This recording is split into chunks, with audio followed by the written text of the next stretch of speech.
Lionel Pancrazio. Donc, Isabelle a évoqué effectivement la question du coopératif en Suisse, en Autriche. Donc ça fonctionne aussi en France. On est sur un modèle effectivement alternatif. Hein. C'est une question d'innovation. On se dit que c'est pas en cherchant à améliorer la bougie qu'on a inventé l'ampoule électrique. Donc là, on est vraiment sur une autre façon de voir la question, qui est ni de l'accession, ni du locatif.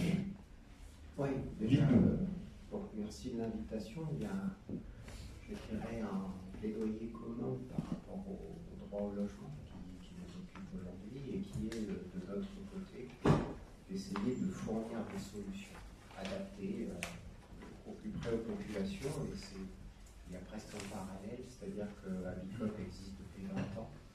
10 ans en préparation de la loi Allure de 2014 qui institue les coopératives d'habitants, et puis ensuite 10 ans en tant que fédération pour développer les premiers modèles. Et on est aujourd'hui à 70 coopératives habitées et un peu plus d'une centaine de projets. Ce sont des projets qui ont été très difficiles à réaliser parce que ce qu'on ne perçoit pas nécessairement, surtout quand on est dans un lieu comme Paris, qui est une ville extrêmement bien équipée en matière de pensée et d'équipe, la plupart des réalités des communes, c'est une très grande difficulté à comprendre comment avoir une politique de logement.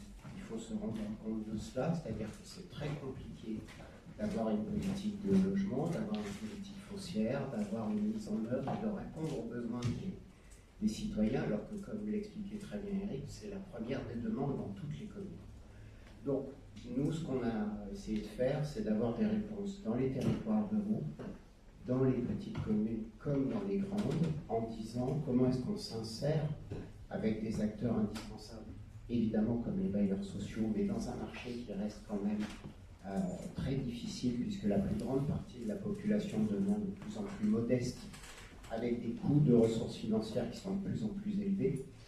Et donc on a fait une entrée un peu politique, c'est-à-dire qu'on s'est dit, mais au fond, la problématique qu'on a aujourd'hui, c'est qu'il y a un accroissement de la défiance, à la fois des personnes qui attendent leur logement vis-à-vis des pouvoirs publics qui ne répondent pas à ces attentes. Et si on n'y répond pas, cette défiance, elle amène à des votes y compris extrêmes. Et donc il faut absolument qu'on trouve des solutions et qu'on puisse mettre ces citoyens en situation de pouvoir construire une solution la plus adaptée possible et qu'on soit, nous, quelque part, une innovation sociale qui permette de relier des dispositifs qui sont autrement très complexes, où on se sent en attente, où on ne se sent pas acteur.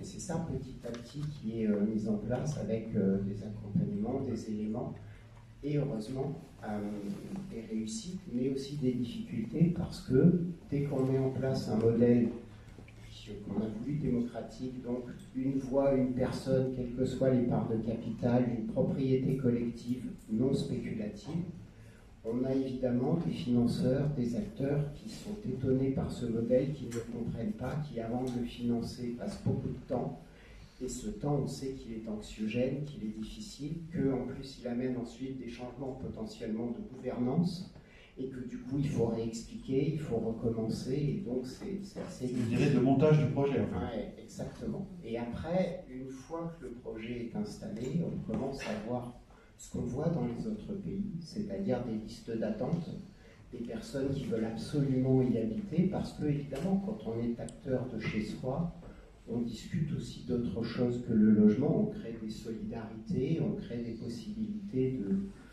véritablement travailler sur autre chose. Il faut d'autres locaux communs, il faut des lieux où on se réunit, il faut des lieux où on puisse travailler aujourd'hui, parce qu'on fait de plus en plus de licenciés, il faut des lieux économiques aussi, parce qu'on a besoin de ces éléments-là, et donc petit à petit, on arrive à réhabiliter dans les communes rurales des lieux qui étaient sinon trop grands, hors marché ou pas, et dans les villes, recréer des espaces publics, parce qu'on sait que malheureusement, on a aussi des moyens limités et qu'on a besoin de ces espaces qui sont des instances de dialogue et qui replacent le citoyen en situation finalement de pouvoir co-construire, contribuer, et on recrée, on retisse de la confiance. Et quantitativement aujourd'hui, ça représente combien de...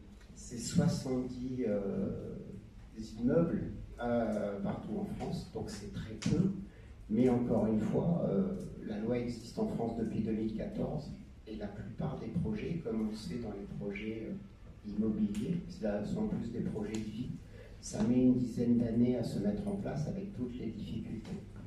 Mais aujourd'hui, on pense que c'est mature, que c'est la discussion que évidemment avec la est-ce qu'on peut discuter maintenant, parce qu'il y a évidemment une complémentarité à trouver entre les interventions, puisque ce qu'on voit dans nos coopératives, c'est des personnes qui sont en dessous des plafonds sociaux, donc en dessous des PLAI, qui sont accompagnées. C'est toutes les personnes qui sont éligibles au plafond du logement social. Puis on en a quelques-unes qui sont à l'extérieur, mais qui, comme tout le monde discute dans le cadre d'une propriété collective et non spéculative, on a une coopérative notamment où les loyers sont payés en fonction des revenus, ce qui fait que ceux qui payent le plus, eh ben, ils créent de la solidarité au profit de ceux qui peuvent payer moins. Et on a une caisse de réserve qui fait que si un jour on se retrouve sans emploi, eh ben, on peut passer quelques mois et c'est la société, donc là une forme coopérative pour avoir une voix, un capital indifférent, une voix quel que soit le capital, c'est pour ça que c'est cette forme coopérative qui s'appelle comme ça en France, qui a été choisie, et cette forme non spéculative, comme ça on est dans le temps long. À partir de ce moment-là, on peut s'endetter auprès de la société coopérative pour passer ces délais-là, ne pas payer ses loyers, on les repaye ensuite. Et quand on paye les loyers, on paye aussi les charges, comme l'a rappelé Isabelle, c'est-à-dire qu'on entretient l'immeuble, on en prend soin, parce qu'on est propriétaire collectivement.